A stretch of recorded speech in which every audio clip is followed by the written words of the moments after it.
Game Over Vancouver is broadcasting from the Game Over Network channel for the playoffs, but starting in October, the network launches for real, which means for all of your Vancouver Canucks content, you want to go check out the Game Over Vancouver channel. You can subscribe right now by opening up the Game Over Network channel from this video in a new tab. Scroll down past my ugly mug, click on the Game Over Vancouver YouTube page, then click subscribe and click that reminder bell as well so you don't miss when we post a video or go live. Tell all your Canucks fans, friends, and family to come join our awesome community. You really won't regret it. And for this video, make sure you smash that like button right into oblivion.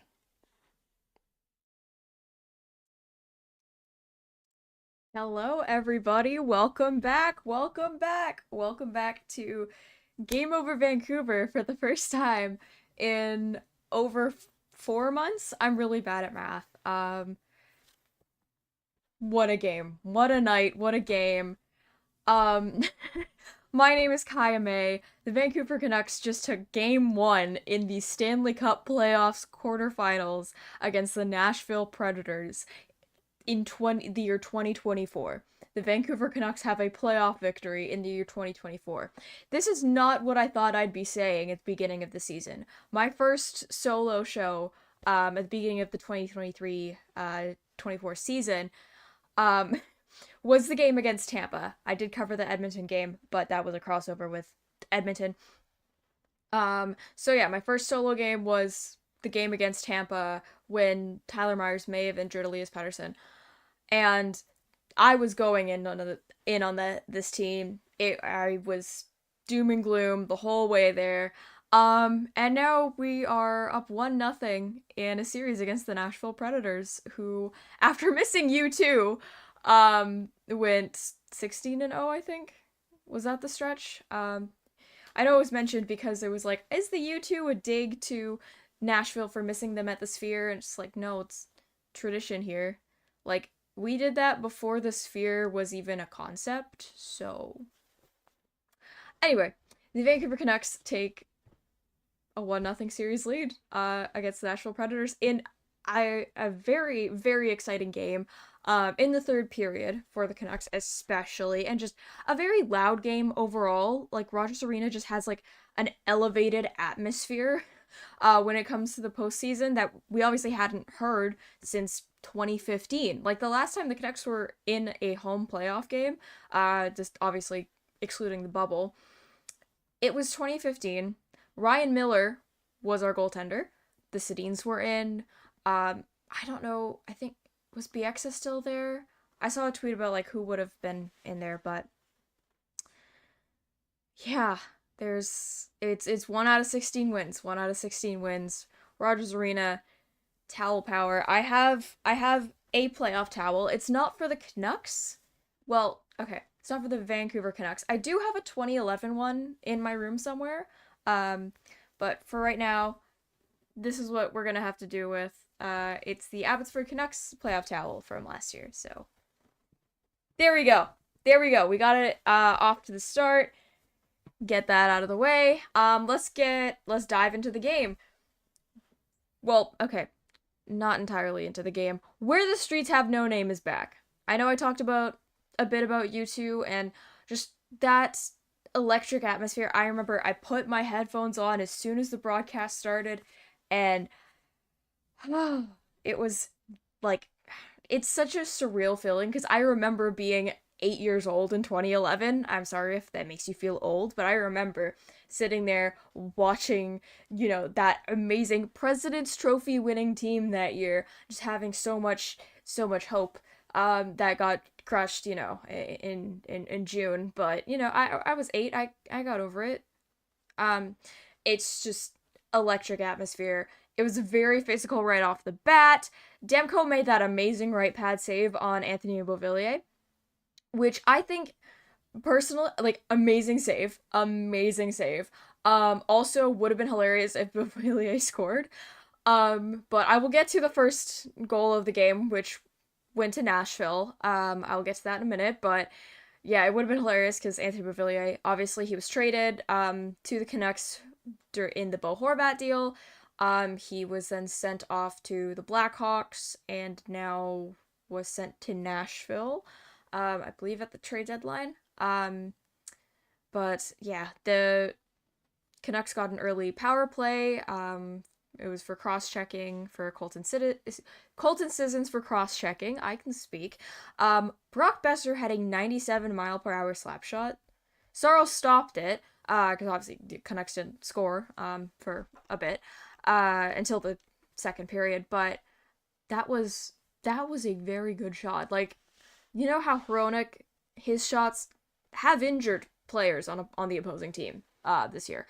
And he had a shot later in the game that was like registered as like a 91.3 miles per hour, I believe. So 97-mile-per-hour slap shot. I'm pretty sure that's faster than my car can go. So good for him.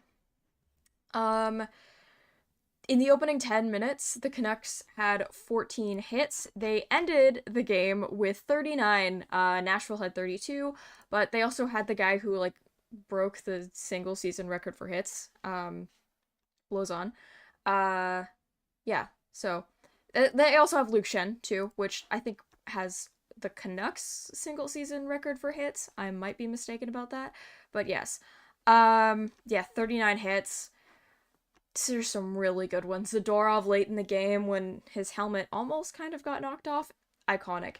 The Lotto line had flashes this game. Just basically whenever Talkett wanted to generate offense, didn't really exactly pan out. But yeah, they're doing better. They had the what was it? The slogan for the team going in. Not the slogan essentially, but the kind of motto that they're going in. Like Nashville, they didn't expect to be here, and so it's like defy expectations or whatever. The Canucks were predicted to be sixth in the Pacific Division and projected to have 88.5 points. They had this up in the middle of the third period or first period, and they definitely, first in the Pacific. I was saying that they were a wild card 2 at best, and look where we are. Yeah, there was some questionable plays where passes were made instead of goals or shots, like because the Canucks ended the period with only 4 shots on goal, but they had like 16 shot attempts at the point when they only had 3 shots. So they were trying, but they weren't getting enough like quality chances essentially. There were a lot of, there were good chances, just missing the passes or the tips. There was that 3-on-1 where Lafferty had the puck. He had 2 guys on the side, and then Tyler Myers is behind him, and he chose to pass it back to Tyler Myers. I get it. He probably had a better understanding of what was going on in that moment, and hockey's a very fast-paced game, and he gets millions of dollars to play this game. But I just have no idea what he was doing there. It made absolutely no sense. Anyway, moving on. Jason Zucker, 1-0. I honestly, before the series started, I forgot that Jason Zucker was still playing. I did not know he was a Nashville Predator nonetheless. Because, trade deadline day, everything happens, so everyone's focusing on the big deals. I completely forgot that Jason Zucker got traded to the Predators. So I'm texting my friend, Zucker is a Pred, all capitals, and he's like, yeah, trade deadline. And I was like, oh, yeah, right. And then like 10 minutes later, he scored to open the series. So that was great. It was basically, Demko got screened, Nashville took the puck after the Canucks messed up at the faceoff. Nashville definitely showed more energy after their goal, which that makes sense. Phil DiGiuseppe had some questionable moments near the end of this first period. I don't know if he'll stay in for game 2. Because they kept him in instead of Podkolzin, I believe. I do think Podkolzin should be coming in for game 2, in my opinion. Yeah, just a lot of attempts that didn't hit the net whatsoever. They had more offensive zone possession. They seemed dominant. Preds lucked out with Demko being screened and the Canucks losing a faceoff. So Canucks falling apart in front of The Canucks falling apart in front of Demko. Fork found in kitchen. Second period, 47 seconds in. Elias Lindholm scores the first goal of the Canucks 2024 Stanley Cup Playoff campaign. Who would have thought prior to the All-Star weekend that would have been a sentence? Dakota Joshua and Zadorov get the assists. Beautiful, beautiful goal, just barred out straight in. It was, I screamed. I was jumping up and down in my seat. I'm pretty sure I like made my dog mad somewhere. Because I heard him yell. Well, not yelling. Dogs don't usually yell. Anyway, Saros was being not mocked, but okay, mocked a little bit. He was, the Saros, in the bowls, because that's how playoff hockey works, and Rogers Arena just was so loud. And then the Canucks reporter, Kate Pedersen, she tweeted, "Stay loud, Canucks fans." So I feel like she's encouraging it, but I respect it. Miller had a heck of a game overall. Honestly, JT Miller for Hart. I don't know who this Nathan McKinnon guy is. Who is Nikita Kucherov? No clue. JT Miller. Timothy Miller is my Hart vote. Canucks definitely got more opportunities. They were carrying the play. Predators are trying to catch up aggressively, but that turns out bad on the Canucks end because they take 3 penalties basically in a row. 2 were very close together. They were all very close together. For the first penalty, Ryan O'Reilly broke the Canucks streak of constant penalty killing. It was Bluger for interference. He got called. I noticed a guy in the stands with a blank Red Wings jersey. I think he's probably still looking for Tortorella. He hasn't coached in Vancouver in a decade, but okay. Dakota Joshua. I wrote, Dakota Joshua, you deserve all the money. He's gonna have a very good July 1st. Ryan O'Reilly gets the lead back for the Nashville Predators. The Canucks were a little too ahead of themselves. The towel power was just a bit too much for them. They got aggressive, got caught high in their zone. No one was really there except for Myers to block. And, he has, a lot of body to block with. Dude is massive. But and Evangelista was also behind him. He may be impeded, but it was too close to call, so no challenge. Susie can get back fast enough, and he was also on the other side of Ryan O'Reilly. Ryan O'Reilly is a playoff beast, so 2019 Conn Smythe winner. He's been in the playoffs, I think this is his 5th straight year, I believe is what they said, so playoff beast. Then Susie gets a holding call on Novak. Very much so a penalty. Very penalty. Yes, Kaja, that's English. It was a bit frazzled. It was decent. Ryan O'Reilly, again, power play threat. He's just, his shot on the power play is just so much more aggressive than, anything. I know he's very good at, all situations, but him on the power play is just, almost OV level on the power play. Ovi probably a couple years ago on the power play, not whatever happened in the Rangers game. And then Hronek got called for holding the stick behind the Canucks net. He was knocked down, but he got the penalty. Tyler Myers and Ilya Mikheyev, amazing work on the penalty kill. Who thought I'd be saying this again? Let's go back to game number 4 of the season against Tampa Bay, and I spent, I think, 20 minutes talking about how bad Tyler Myers was that game. Penalty kill specialist, Tyler Myers. That's my vote for the Hart Trophy. The towels were waving after the 2 good kills. JT Miller, audible swear word. Shocker. It was after a beautiful pass from Quinn Hughes. Dave Tomlinson on the broadcast said why he should win the Norris. I agree with him. Anyway, beautiful pass. Saros just beat him, and yeah, so he said a little bad word. Garland had a last minute chance. Lindholm may have slew footed Juicy Saros, but we'll just let that we'll let that slide. Apparently, Luke Shen and Dakota Joshua were mixing it up a little bit. Garland was taken down. Dakota Joshua was also defending him in that. Who would have thought? Who would have thought? These two were fighting at the beginning of the preseason, or during the training camp, and who would have thought? Third period, Canucks dominating. Lausanne gets a cross-checking call on Besser. Canucks have a few good chances. Miller was, again, really controlling play here. My note, they're playing Gasolina. Okay, I guess that's a good luck charm. Di Giuseppe got a tripping call.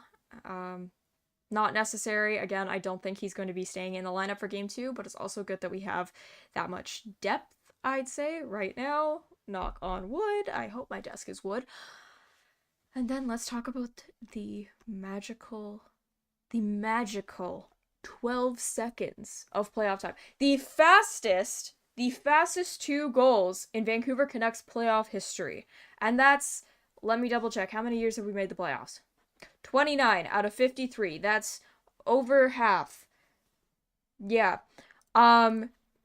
In 29 instances of making the playoffs, fastest 2 goals in Vancouver Canucks playoff history. That is amazing. Quinn Hughes ties it up. Thought Suter might have touched it to get a tip. He did not. Captain Quinn, he gets it done. Roger Arena was so loud, they didn't even sit down before Dakota Joshua could score. Again, the Garland-Joshua connection. 2 goals in 12 seconds. Go Nucks. Vancouver is alive. There was JT Miller absolutely going ham on the bench. That was probably the best thing they showed all night. Yeah, just take that video, slow it down, and put it to where the streets have no name. Perfect. That's all the hype video you need. Yeah, and they're calling, like, offside whistles. Any whistles. You couldn't hear. You could barely hear, Al Murdoch, the PA announcer. You could barely honestly hear John Shorthouse doing the play-by-play. Barely hear the whistle. That's how loud the arena was, and that was just on the broadcast. Like, I was getting goosebumps from sitting at my desk watching the computer. Like, that's... Anyway, what a night. 4-2, especially for Dakota Joshua, who gets the 4th goal. I tried to do a segue with that. Don't know if I succeeded. He gets the empty net goal with UC Saros pulled, assisted from Teddy Bluger and JT Miller. 3-point night in his 2nd career playoff game. I saw Connor say Dakota for Hart. He has a good chance for the Conn Smythe at this point. Not to get ahead of ourselves here. We still have to wait for Colorado to get swept. Anyway, yeah, he's the first Canuck in history to score 3 points in Canucks playoff debut. That is also very impressive. Yeah, 2nd career playoff game. He's going to cash out in the off season, hopefully with the Canucks. If not, you know what? The off season, it seems like it's more 15 wins away. So we don't need to think about that right now. It's a very different feeling to sitting here last April and like, okay, well, I guess now I have to wait for July 1st and wait for all that to happen. No, it's April 21st, and I'm watching Canucks hockey. And it's amazing. I'm watching Canucks hockey in shorts. I get to wear shorts. Will Joshua be our Kessler? I don't know. Because I feel like it's not exactly the same comparability. Right? I'll have to think about that, fangirl. I'll have to think about that. But yeah, Canucks take game 1, baby. Pitbull victory song. I think that means we are winning. We won game 1, so obviously we're winning everything. Can we get a dog cameo? He's asleep, unfortunately. I can show you my lock screen, but he's asleep. And he will be mad if I try and bring him. Context, I have a dog. His name's Harrison. He's small. That's about it. Anyway, yes, Pitbull victory song. I think that means that the Canucks are going very far in the playoffs. I got something in my eye. Anyway, that's the game. 4-2 Canucks. They take game 1. was a bit touch and go up until the third period, but the Canucks really turned it on, and Rogers Arena, you amaze me. Anyway, just a quick little ad break here. Um, then we're gonna talk a bit of playoff history and what these implications could mean going forward. Game Over Ottawa is relaunching in October. So for all of your Ottawa Senators action, reaction, news, analysis, and fun, make sure that you click on the Game Over Network channel right now, open a new tab in this video, scroll past my ugly mug, and click on the Game Over Ottawa channel. Subscribe, and then hit that drop-down menu. Make sure you hit the alarm bell so that you get notified whenever we post a video or go live. Tell all your Sens fans, friends, and family to check out our awesome community, and make sure you smash the like button on this video right into oblivion.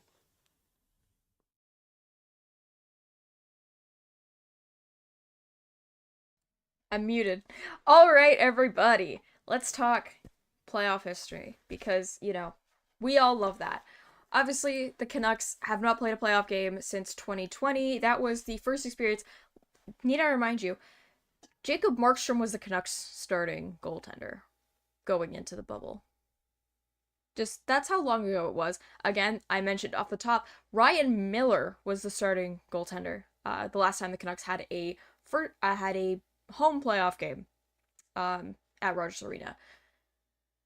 So it's been a while. The Canucks, the current core does not have a lot of playoff experience, especially the players that have stayed throughout the whole duration of their careers, basically, here. Yeah, like, the longest tenured Canuck, his only series before this was 2020. Because it was Brock Besser, and the last time the Canucks had played in a playoff game in Rogers Arena was before we drafted him. 23rd overall in 2015. Have that memorized. Yes, the Canucks don't have the best track record in recent years when it comes to playoffs. Of course, last season happened. 2022, they almost made it, but then Adam Gaudette just had to score in the 5th round of the shootout on April 18th or 19th of 2022. He scored in the 5th round shootout, knocked his former team out of the playoffs. 2021, the plague happened. 2020, obviously the bubble, they kind of just ran out near the end. Of course, they played a very good Vegas team. Yeah, 2019, missed. 2018, missed. 2017, missed. 2016, missed. 2015, they lost the first round. 2014, missed. 2013, lost first round. 2012, lost first round to LA. I still remember that tweet, and I'm not happy about it. And we don't need to go further than that, because you all know what I'm going to mention. Nashville, in recent years, again, they missed the playoffs last year, but they had a better record than Vancouver overall. Vancouver was 38, 37, and 7, and Nashville was 42, 32, and 8. So they a bit ahead of Vancouver, but still not enough to get into the playoffs. 2022, they lost in the first round to Colorado. Were they swept? They were swept, yes. I was like, I feel like I remember them being swept. Then they lost the first round, 2021. They lost the qualifying round-robin round in 2020. Lost the first round in 2019. 2018 conference semifinals. 2017 Stanley Cup finals. 2016 conference semifinals. 15 lost first round. Missed the playoffs the previous 2 years. Semifinals 2 years. So they do have more playoff wins in recent years.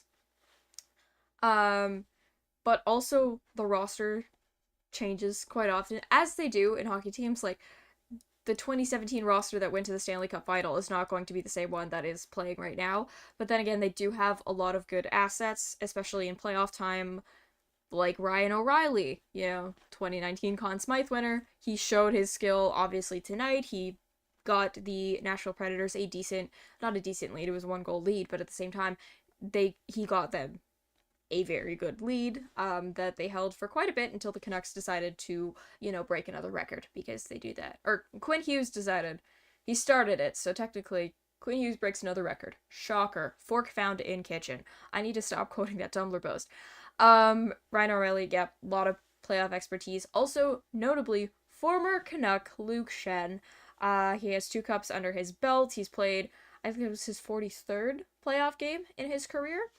Yeah, obviously in Toronto last year, when after the Canucks traded him to Toronto, he played in the playoffs. Yes, it was only 2 rounds, but still, he won 2 cups with the Tampa Bay Lightning. Yeah, so they have a decent core. They have a very good goalie. Like a couple years ago, UC Saros was a Vezina candidate. He may be short, but he is mighty. And he definitely showed a lot of that mightiness. He's very quick. That makes up for his. They kept calling him diminutive, and I feel so bad saying that because it's like that's just so mean. That's so mean. Like I know he's just a little guy, but that you're saying it like it's a bad thing. Um, but yeah, like the goals that went in weren't because of I don't know lack of height. It was because of just the positioning and the shots, and obviously he only let in 3 goals. Dakota Joshua got the empty netter at the last one. Um, yeah, I I was worried going into the series just because the Nashville Predators they have a lot of playoff experienced players. Not to say that like the Canucks didn't make acquisitions. Like obviously Elias Lindhope was with the Calgary Flames up until the Battle of Alberta series last year. Not last year, 2 years ago. Calgary didn't make the playoffs last year.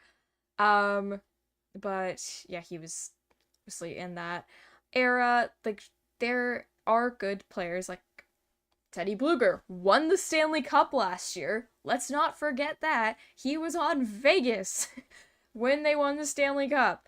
They do have a lot of good talent there, but it's like when you think about the core, um, it's Besser, who this is his second playoff series. JT Miller, who obviously has played for a few different teams, but he missed the very, very good Tampa Bay Lightning era. He got traded right after they had been eliminated by Columbus in 2019. And yeah, Elias Pettersson again, his second playoff series with Canucks. Quinn Hughes, his second playoff series with Canucks, and his first as the captain. Thatcher Demko is his first series. It's not his first series with the Canucks, because obviously he bubbled Demko. That wouldn't exist without the 2020 series. But it's his first playoff series as a starting goaltender. And obviously there's a bit worried because he did miss 14 games. He's shown that he's been pretty good since then. But yes, he did miss 14 games with an injury. People were freaking out because Artur Shilovs was called up as an e-bug, but I feel like that's just a better option than having to call up like the UBC Thunderbirds and be like, hey, can we get a guy to sit in the stands? Yeah. I mean, if they were sitting in the stands next to like Kevin James and Chad Kroger, I feel like that would be funny. Teddy Bluger played 6 playoff games for Vegas. It's still 6 more playoff games than the Canucks played in the last 3 years. So that's what I'll say. I mean, the Canuck core. Like, yeah. That's what I was worried about, was playoff pedigree, because there's these teams that year in, year out, they make the playoffs. At the same time, there are just teams that become dominant out of nowhere. Like the Florida Panthers last year. Who knew that was happening? Because Boston sure didn't. Anyway, I think that the Canucks have a good opponent here. Obviously, the Nashville had a better back half of the season than the Canucks did, in my opinion. Basically, since the All-Star break, the Canucks were a little bit less of a force than they were at the beginning of the season, but they still had, that drive. And the playoffs is basically a restart of the series. But the season, anyway. Not essentially because, people are still injured, stuff still continues on. But I do think that Nashville did have a better chance in the beginning at the end of the season than the Canucks did. But one of them won the division and the other is wild card number one. I thought it was gonna be the other way around, but fun stat: Preds have never won a series after losing game one. Oh, thank you for that, OBS Games. That's great. That's good. And I think they said on the broadcast the Canucks have only like won game one. Um, they've only won a single game one at Rogers Arena out of like six prior to the series. So that's pretty good, in my opinion. That's promising. That's promising. Um, yeah, I think that the Nashville Predators are a good matchup for the Canucks. It would be worse for the Canucks. I think it would be harder if they had, Mark Stone and his spleen in Vegas or LA in the first round, because obviously the Canucks struggled against those systems. At the same time, they did sweep Nashville in the season series, albeit some of those games were closer than others. There was the 1-3-2 game, and they played Nashville more at the beginning of the season before they got really good. So yeah, because their first game against Nashville was Halloween, so that was quite a long time ago. Yeah, I think it's a good matchup. It'll get the Canucks revving to go because personally I think they're a pretty good lock-in, especially after the performance this game, how they came back to win it. Even though, it was a 2-1 lead, but in the playoffs, everything is way more intense. I think this is going to be a very good series. It'll be very entertaining. We'll see how long it goes for. I mean, who knows? Maybe Nashville takes game 2. Maybe we get another Canucks home game. Maybe it's a sweep. I don't know. We don't know what's gonna happen, but at least we know the Canucks aren't getting swept. Because I saw some people on Twitter saying that. It's like, no, no. That's not happening. Okay. Before we get into, I'm gonna get into a little bit of story time before we get into our question time. But I will keep note of those questions. In a second here. Yeah. So just give me one quick sec. We're going to get into story time about the 2011 Stanley Cup Playoffs. Game Over Calgary is relaunching in October. For all your Game Over Calgary content, make sure you subscribe to our Calgary-specific YouTube channel. Open the Game Over Network YouTube page in a new tab from this video, scroll past Andrew talking, and click on the Game Over Calgary channel in our featured channel section. Click subscribe and make sure you hit the drop-down menu to get notified when we post videos or go live. Tell all your Flames fan friends and family to check it out and join our awesome community. And make sure you smash the like button on this video right into oblivion. Alrighty. Okay, so this is gonna be short and sweet, but I just feel like it would be a cute little story. So the Vancouver Canucks played the Nashville Predators in the semifinals in 2011. And Easter that year was very late. It was April 24th, I believe. And throughout that week, I was... Calgary Flames are sitting this one out. Yeah. Oh, yeah. That. I was like, when did we mention the Flames? I am trying to find exactly what game it was, but I'll just tell the story regardless.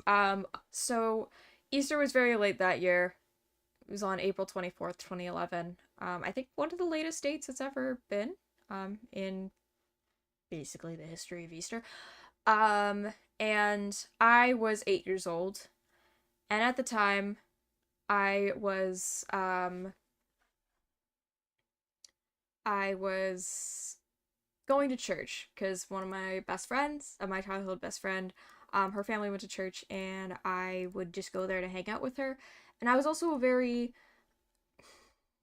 art involved child, so they had an Easter play. I was part of it. I took part of it, and I one of the games, one of the shows was during a game between the Canucks and the Nashville Predators. And it was one that the Canucks lost. I don't exactly remember which game it was, but I vividly remember going into the dressing room area after the play, because I had gone up to my mom, because obviously I'm 8, it's 2011, I don't have a phone or any internet connection to check this.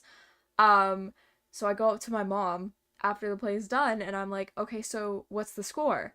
And the Canucks had lost, and I remember walking in, I think it might have been game 5, but I might be wrong.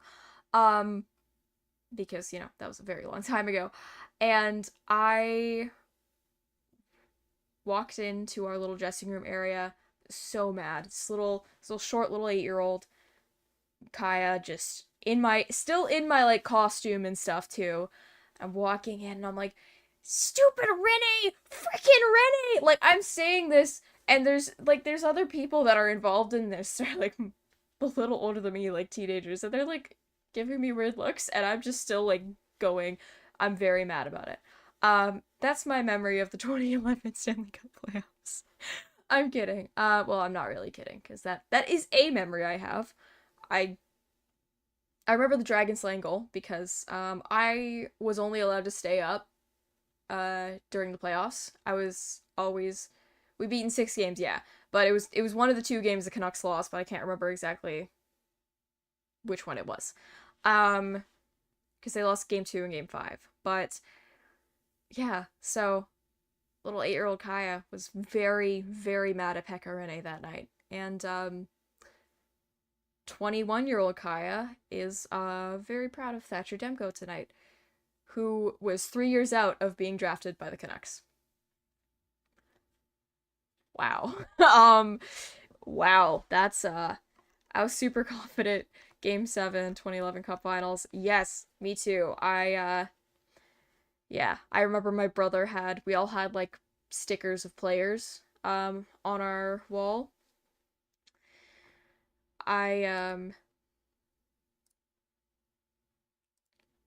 Yeah, stickers of players on our walls, and my brother took his Luongo sticker off his wall and put it in my room because he didn't want to look at it anymore. So, yeah, that was something that happened also during 2011, but that was the bad part of 2011. Yeah, I remember the Slaying Dragon goal because I was only allowed to stay up past the second period when it was playoffs, which, to be honest, happened a bit when I was a child because obviously we had, prime Sedins, and that lineup was incredible, so happened a bit. Yeah, just, it's great to see playoff hockey back in Vancouver, because I obviously remember the 2020 series, and it was, while it still had, a great atmosphere, Scott Road was bumping. I could say that I am from here. Well, not exactly, I'm not on Scott Road, but I'm not gonna dox myself. Don't know how I got here, but, yeah, the 2020 series, it was still a good feeling, and 2015, obviously the Canucks lost, but still, playoff hockey is back in Vancouver, and it's such an amazing atmosphere. Crowds, hockey's exciting again.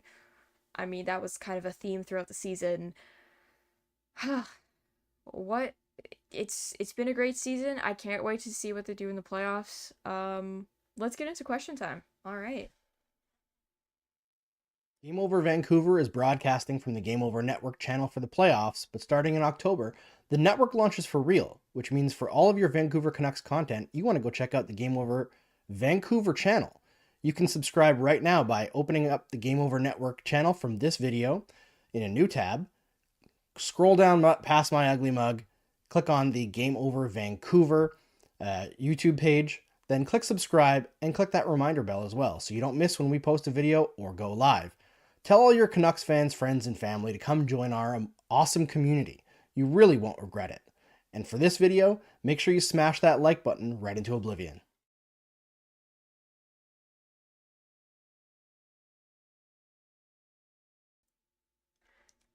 Forgot to unmute myself again. We're doing this again. We're doing this. Technical difficulties and game over go hand in hand. I was getting to questions and just talking with the chat a bit. One question I saw quite like half an hour ago. Wow. I'm a professional yapper. What can I say? Can anyone confirm if the Game Over channels are still SCP, or is this a rebooted version y'all are doing by yourselves? This is a rebooted version. We're doing by ourselves, independent.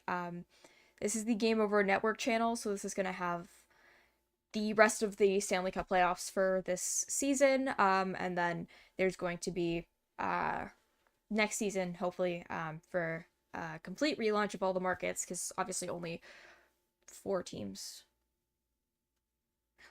of the Canadian teams got into the playoffs, so those markets are going to be doing playoff games. But yeah, start of next season, there's going to be a lot of people, a lot more shows coming your way, and it's all going to be on separate channels. So there will be a game over Vancouver, Calgary, Edmonton, Winnipeg, Toronto, Ottawa, Montreal. All the Canadian markets, they'll have their own separate channel. So subscribe to the ones you wish to watch. If you want to watch all of them, that is fantastic. Every market has amazing people. Sorrow's chants were insane. That was awesome. That was great. That was, even when we were losing, like I'm a little bit I'm not superstitious, but I'm a little stitious. So I was a little scared, but it worked out in the end. So that was fun. Game was wild. What would be considered success for the Canucks in the playoffs? I don't know if any experts had them winning the division. Are they playing with house money here? Is it deep run or bust vibes? It's not deep run or bust vibes because they have not made a run, period, for many, many years. Like, 2020 was kind of a fluke because, they beat St. Louis and no one thought they would beat the reigning Stanley Cup champions. But, Jordan Bennington folded in on himself and they won. I think that it's not exactly deep run or bust, and they do have a lot of their cores locked up for the next couple seasons at least. I mean, Brock Besser needs a new deal soon, but that's a couple years down the line. They do have a lot of pending UFAs, but it's not exactly people that... I don't want to say not exactly people that are important. I'd say the most important re-signing to me personally is Dakota Joshua, just because of just how consistent he's been, and especially with Connor Garland, like, that has just worked out beautifully, whereas Garland was kind of a floater before the season, pretty much before the Tocchet paired them together. So I think that having Dakota Joshua locked up for at least as long as we have Connor Garland would be a good decision. I think the Canucks, they're just having fun. They're having fun and finding out what works. They're getting that playoff experience. I honestly thought that maybe a conference final appearance, if we're lucky. It really depends how this first series goes, and if it goes really well, then, I might be reconsidering, but also I don't want to get, ahead of myself, be like, oh, we're winning the cup, and it's like, no. Also, I think a 1994 rematch would destroy me emotionally, so let's not do that. Yeah, I'm glad the Canucks didn't rush Demko as well. I can read. What's it gonna take for those players to stop taking stupid penalties? Honestly, they need to be yelled at by somebody, personally, or just, they need to be benched. Like, give them Kuzmenko treatment, talk it, just do it. They gave away such a cheap goal to Ryan O'Reilly. Yeah. I mean, Ryan O'Reilly is like a man possessed in the playoffs. But needless interference, I do think they need to get a bit more disciplined, especially, playoff officiating. It's about as consistent as, I was gonna say something that lacks consistency, but I don't know science stuff, so I'm gonna I'm gonna hold off on that comment. Yeah, I think that they do need a bit of discipline.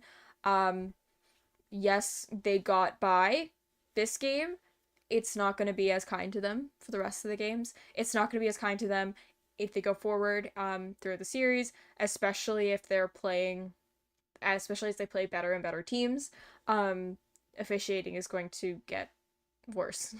It's the playoffs, of course it is. So yeah, I don't know if we get the officials that were doing Carolina's game the other day though. That won't bode well for the Canucks. Anyone see that clip online with the Leafs fan of the Blue Jays game yesterday? Put a Jays shirt over the jersey. I respect that move, but also I find it really hilarious because those two games I don't think were played at the same time, or like one was a couple hours, like they were a few hours apart because the Jays are on a road trip. They were playing. Is it San Diego Padres or San Jose Padres? I feel like it's San Diego. They're playing in San Diego. Yeah.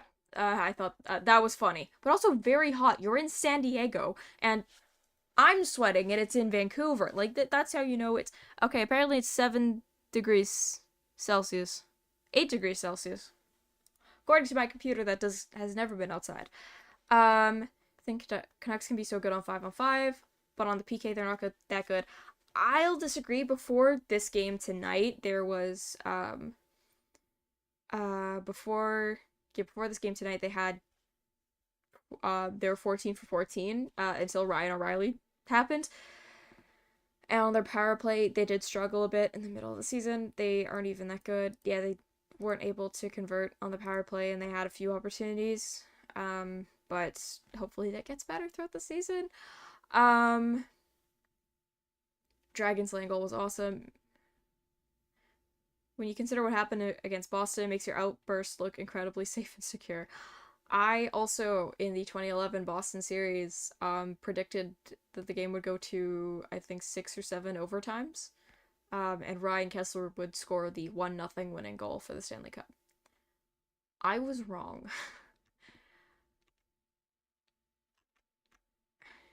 Okay, wait. You guys are talking a lot. Okay. Remember last season when Millsy slammed his stick in the net? Could we have imagined he would turn it all around?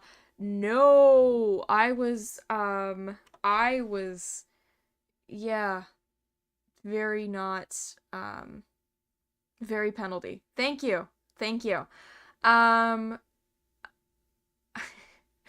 it all around and record 100 plus points this season. I was very happy that he recorded 100 plus points, because he was so close to getting it a couple seasons ago, and I feel like they had just turned it up a little bit at the end of the season. I know Demko was injured at the end of the 2022 season, 2021-22 season, but if they just played a little bit better in the last few games, I feel like he could have gotten there, but I'm glad he got it there this season. I think it's a drastic turnaround for the entire team as well. Drastic from, going 0-8 at the beginning of the season. What do you want to see in game 2? Vasily Podkolzin. I want to see him in game 2 for his, that would be his playoff debut for the Canucks. I think, he should step in for PDG. PDG probably, should get some, he should be scratched for the next game. I loved the PDG agenda at the beginning of the season, but I think that it's time to switch it up a little bit, even after game 1. I hope the Canucks have the same fight that they had throughout the whole third period and the beginning of the first. I just hope they have that fight throughout the whole 60 minutes. Hopefully they can stay consistent. Maybe Game Over should expand to the States. All 32 markets will have a good viewership. Maybe one day, but that's a lot of teams. That's a lot of teams. Very penalty. Do you still have Garland hate? No. Well, he's played well for Vancouver this season. So, yeah. I think his contract is still very yikes, but he did score 20, right? I'm not completely losing my mind. Connor Garland. D. Yeah, he did score 20 this season. So, I don't know. I was worried about his contract, but I I think he's fine. I think it's fine as long as, you know, the team's happy and he seems to be very happy with the goalies. So, works for me. Um yeah. Playoffs are a marathon, not a sprint. Exactly. Exactly. Consistently inconsistent. Very true. Most unsung hero, Joshua Garland or Hoglander. Or maybe even definitely not Hronik. Um yeah, I don't think Hronik can yeah, I don't think Hronik should be the unsung hero. I don't think he's had that much of an impact for the team over overall. Uh I think maybe Joshua or Garland would be unsung hero. Hoglander did have a very strong season. Don't get me wrong, but just the fact that Dakota Joshua is out here, um, like on a close to league min deal, I believe. Let me check. Yeah, basically a league min deal, and he's putting up 32 points in, yes, 63 games, but he's a force to be reckoned with. He's a plus 19. Like, I think he should be unsung hero. Was he the unsung hero award? I missed that.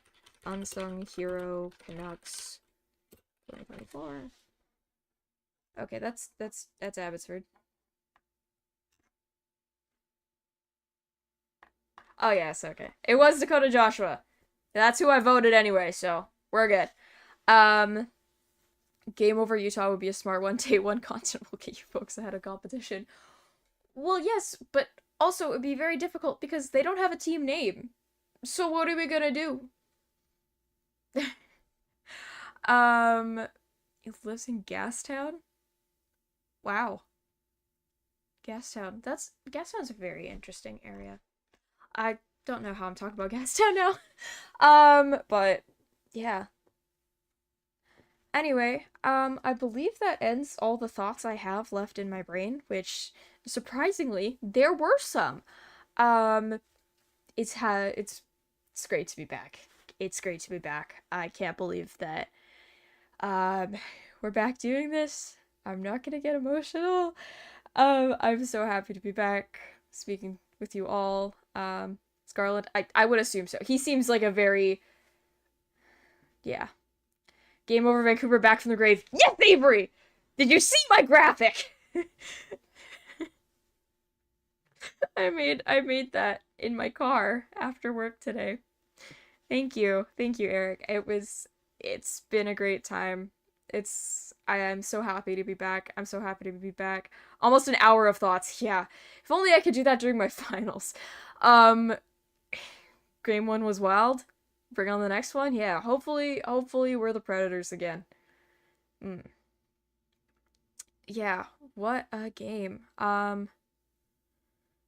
Based on the whole beginning of an era, potential, just an idea. Potentially, I did lol. Yeah, I made the graphic in my car. Go to my Twitter at real Kaja Mae. You can find it there.